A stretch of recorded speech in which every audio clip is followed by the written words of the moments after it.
and welcome everyone to Women's Health Tech Wednesdays. I am your host, Nina Joshi, and I am extremely excited for today's guest. Before we bring her on, just wanted to run through a couple of quick reminders. We have our Breakthrough Innovators Challenge applications open. Those are open until May 12th, so make sure you go sign up for that. We also have our April Digital Health Symposium coming soon at the end of this month. We also have our Breakthrough Board application, so please be sure to join and check that out. And then one last announcement, we also have our IMC panel discussion as well coming up later today, actually. And so with that, want to bring on our guest for an incredibly, I think, educational and very enlightening discussion, Julie Kane, who is the CEO of Democracy Investments. As you know, we love questions here at Women's Health Tech Wednesdays. So if you have any for Julie during the conversation, please be sure to pop them in the chat and I will make sure that we spend some time to go through all of that. And so with that, would like to formally bring on Julie. Thank you so much for being here today. Thanks for having me, Nina, and thank you to the whole team at HITLAB. Yeah, absolutely. Well, would love if maybe we can kind of kick things off by having you introduce yourself and just giving a little bit of background on your journey thus far. Sure. Thank you, Nina. So I am the CEO of Democracy Investments, and I live in the San Francisco Bay Area. I have two daughters, and today is one of my daughter's birthday. She turns 23, and I have been passionate about democracy and human rights and women's rights from a very young age. I actually began my career in the Navy, flying helicopters, and when I was younger than my daughter, I saw what it's like to live in a developing country where women don't have the rights we enjoy in our democracy. And it definitely shaped who I am and how I see the world. I got out of the Navy and spent 25 years in financial services, actually more than 25 now. Today I am very fortunate that I can combine all of my experiences to focus on advocating for democracy with an international investment strategy. And I'm really excited to be here and share some of the research I've done that shows some of the correlations between democracy, women's rights, and women's health. And I'm looking forward to diving into that with you. Yeah, I think that's actually a great segue because I would really love to see how all of these topics kind of intersect. So do you mind sharing some of the research that you've uncovered? Sure, I'd love to. And please, everyone chime in with questions as we go here. So first, I found this great research done by Dr. Safai. He's a professor at North British Columbia University. And he found that there's a clear correlation that there are less risks to women's health in democracy. So despite all its shortcomings that we know, it is the best political system with representative governments and protection of human rights. So these solid lines are the direct correlations.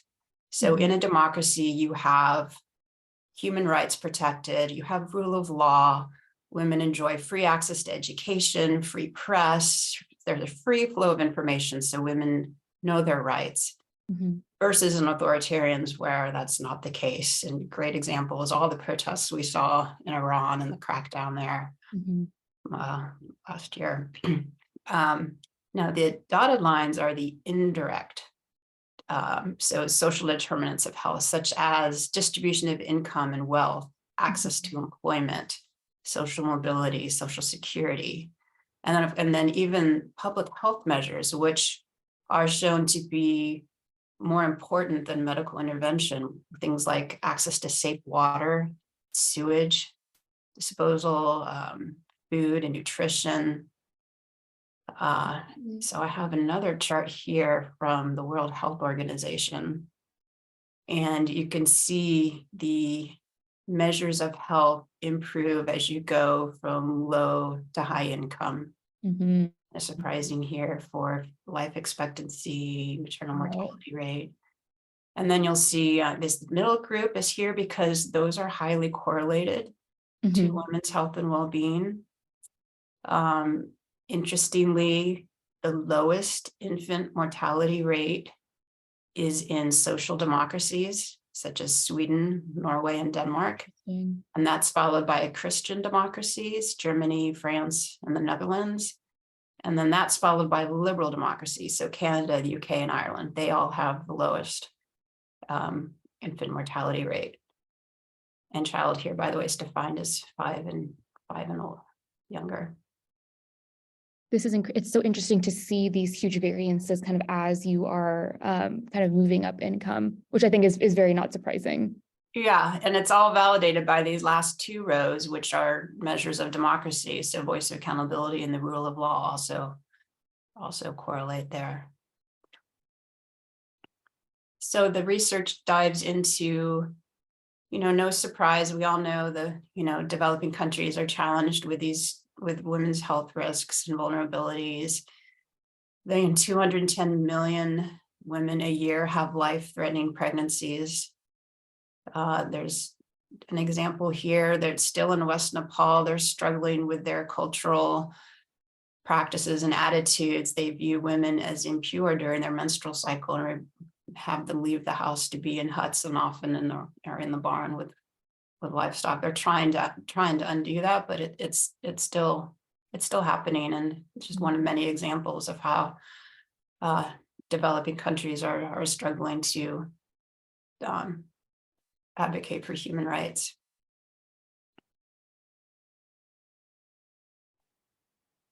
So the study goes on to, summarize that women tend to have a greater share of the burden of disease because of the vulnerabilities of their sex and the policies that aren't advocating for their rights. Mm-hmm. And democracy does improve that by upholding their rights. And developing countries need to democratize to ensure that especially poor women and children get access to the health support system they need. Absolutely. Yeah. So I decided to dive in and really look at the countries in my strategy. So I use the Economist Democracy Index. They've been tracking country democracy scores since 2006. Mm-hmm.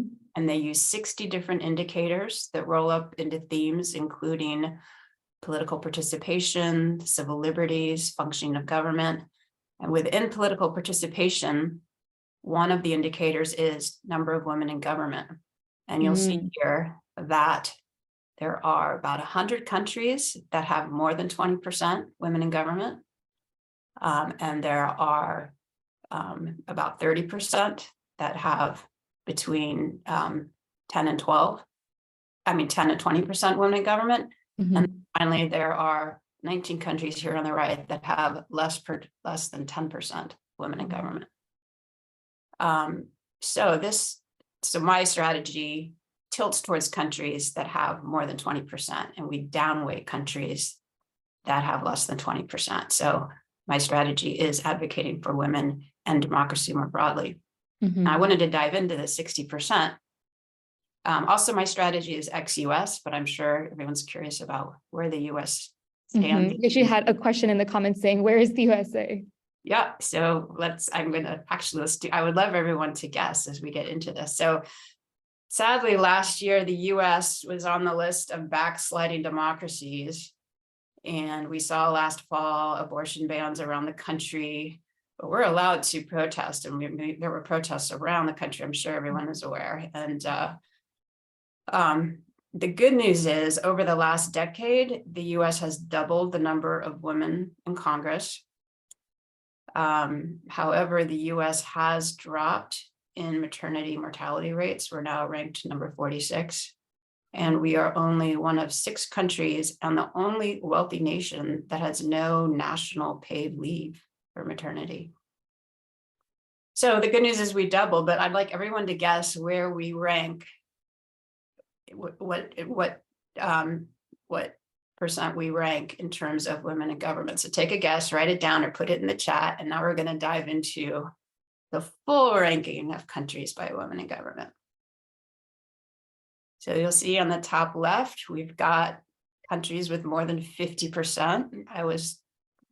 New Zealand didn't surprise me, but honestly, the other ones did. I would not have expected the UAE, so that's interesting.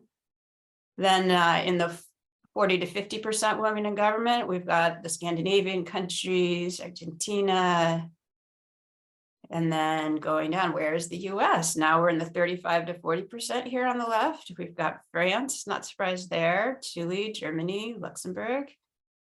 Now we'll go up to the top right, the 30 to 35%. We got the UK, Nepal, Italy, Canada. Where's the US? Let's keep going. Now we're in the 25 to 30%. There we are, number 67, with 29% women in government. Any comments, or I'd love to see in the chat any thoughts on that? We had actually someone say 30%, which is great. And then we also had someone else say 10%, which I think is a very indicative of what we're seeing here as well. Yeah, agreed. So let's see how it breaks out. So here's where the bottom rankings are. So we've got China in the 20 to 25%. My strategy downweights China by 70%. They're actually lower in some of the other democracy indicators. We've got Saudi Arabia in the 15 to 20. Yeah, and then we've got a country here in the very bottom that have a lot of work to do here with less than 5%. So when you look at the portfolio that the women in government across the world are focused on, the majority are looking at women and gender equality issues, family issues, human rights, culture, environment.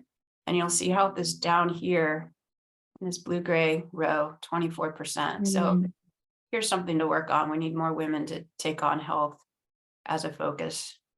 Absolutely, because I would imagine it also, has implications in all these other things as well. I think kind of demonstrating how they do kind of go hand in hand with some of these other, women and gender equality issues, family and children affair issues. So I think it is really interesting that health is a little bit down on that, on this graph. Agreed. Well said, Nina. Yeah, and I just wanted to share, I found this young entrepreneur in Pakistan who's doing great things. She's built, based on WhatsApp, a way to get healthcare information out to women in their local languages. And her vision is to have this be something to help women, especially in climate emergencies, so they can make informed decisions, and hear all the different things that she'll be distributing. So wow, I was really excited to see. I saw a lot of like sad, depressing research as I was doing this, and then I came across this, and it inspired me, and that perfect as we shift gears into some research I put together from PitchBook on women founders and venture capital. In 2022, 74% of the deals were done by all male teams. Wow. 20% by combined female and male teams, and 7% of the deals were female founders only. Where did the capital flow? Didn't follow those patterns. Interestingly, the women only teams got 1.6% of the capital. The mixed teams got 14%, and the male only teams got 84%. So first of all, this distribution is disturbing to me, and that they're getting more, the capital is worse than does not allocate to the deals is very interesting. Yeah, absolutely. And here we have the distribution of decision makers by gender. So just in general, there are 16% of the VC firms have women decision makers, but the women majority share of decision makers is only 4.5%. Wow. And here you can see the breakdown by size of the firm in terms of having female decision makers. It's starting here. So the majority are in the smaller firms, and there are very few in the 10 billion plus. So we need more female check writers, because that's a driving force in the VC ecosystem. And I did find that the good news is healthcare in VC actually has it's 20% female, so slightly better in that space, in that sector. But again, we need more women to open the doors for female founders and help them get access to capital. Absolutely. Yeah, these graphs I think was very, very shocking to me. I think I've definitely heard a lot of anecdotal conversation about how with this decision making. So I think that didn't really surprise me, but to see the numbers was something else. So I'm really glad that you were kind of able to share and really do all of this work to share this with us. Thank you. Yeah, happy to put it together. One more slide here just shows the deal flow for healthcare, more specifically for female-founded firms. So here's the deal value versus the deal count. Here's biotech and pharma, and here's digital health, which I thought everyone, this audience That would is find interesting. Yeah.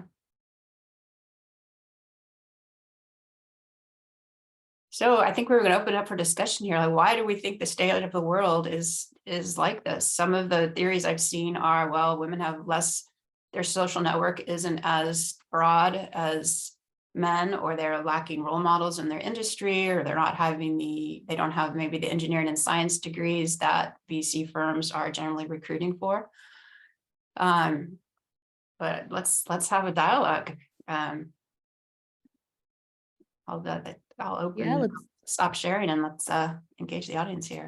Absolutely. So we actually have, Julie, some questions, I think, as you were going through the slides. So maybe we can kind of start with some of the things that people are saying with just some of the other research that you have as well, because we definitely have a lot of really great questions from our audience. So let me kind of go through. One of our participants had asked if you had seen any mortality correlations or impacts of Medicaid expansion versus not Medicaid. So were you kind of able to look in and see if there was any correlation with that? I did not see that, but I would guess there would be, and that's a great point. That would be great, something to dive into. Absolutely. And I think too would love, so we also have a question kind of asking what efforts are you or your organization making in India, which is 140, but they have the known biggest democracy. So I think this actually would be a really great opportunity, Julie, to share a little bit more about the work that you're doing and kind of how this impacts and how what it strives to do in light of all of this research, and very clearly lots of opportunity. Absolutely. Yeah, India is one of the largest democracies. And so our strategy is a very neutral, passive strategy. Our goal is to incentivize democracy by shifting capital very neutrally according to a country's democracy score.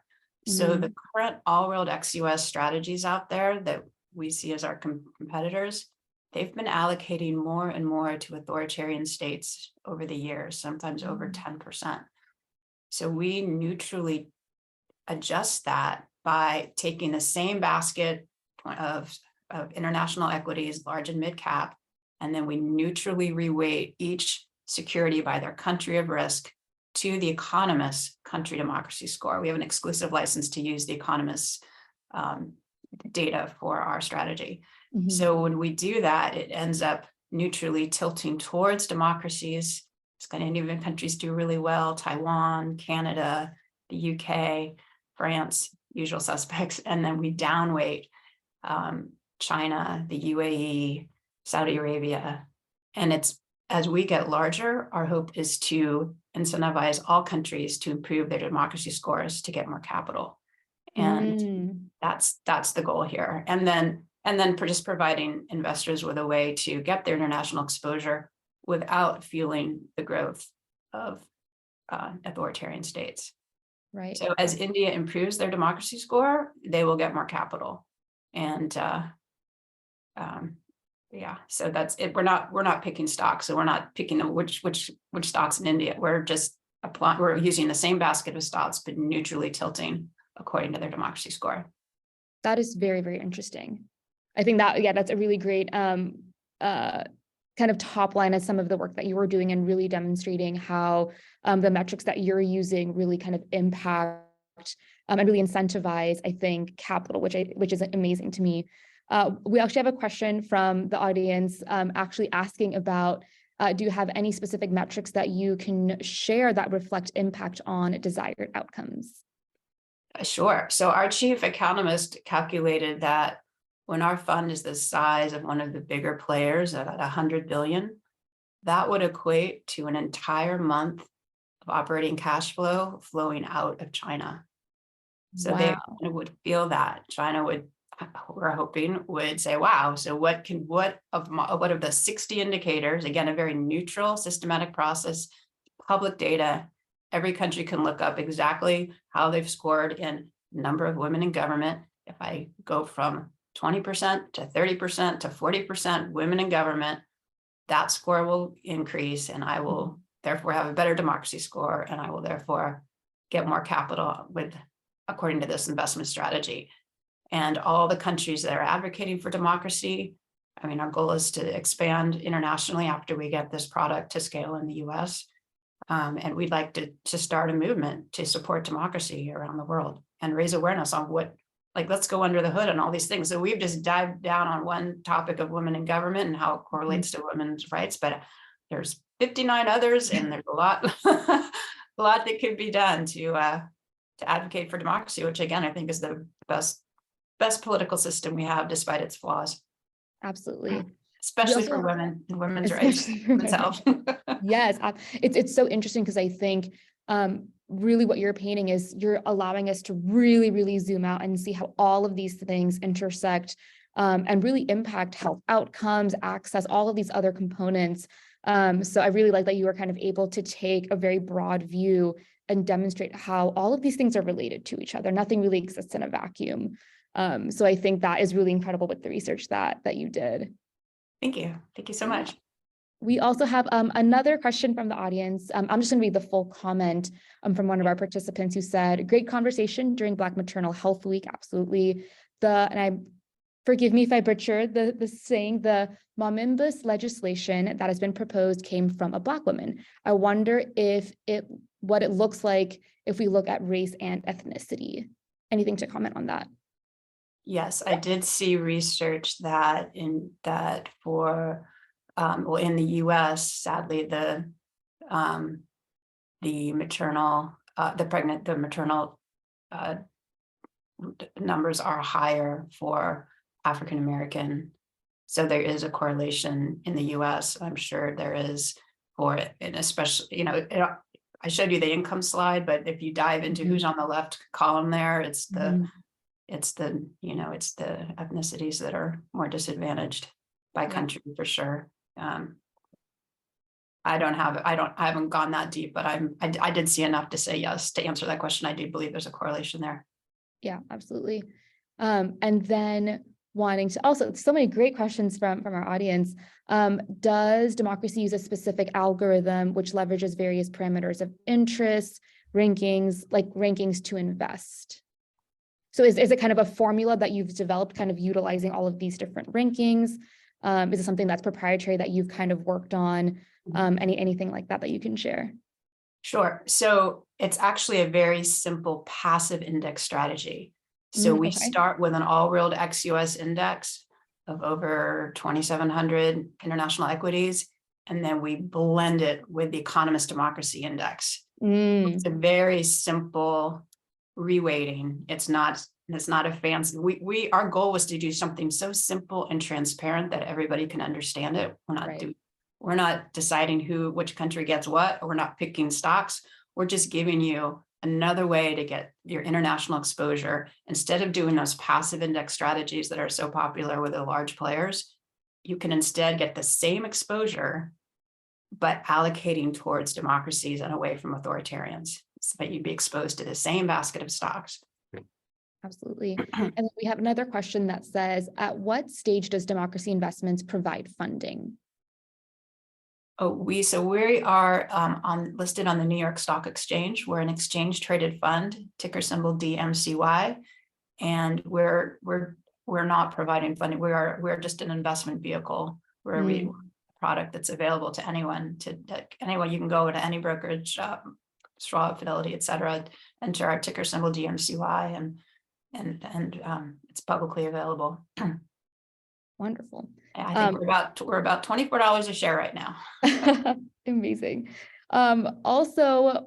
Really, we have a question about any recommended democracy reading. And this participant had said that they have made their way through the fascist from strongman to undertow, etc. So is there any additional reading or resources? I know, break out the book club. Let's see I've what got we them all right here, all my favorites. So Larry Diamond at Hoover is probably, he's known as Mr. Democracy. I'm a huge fan, and so is I discovered Ann Applebaum through our chief economist. He's read every book, Dr. Rick Rukowski has read every book on democracy. We're a huge Ann Applebaum fan. She wrote a book called The Twilight of Democracy, which is actually a very quick read. And it goes into her experience in Poland, and it kind of foreshadows what happened in the United States. Highly recommend that. And then you should subscribe to Hoover to get all the more recent things coming out about Condoleezza Rice. Yeah,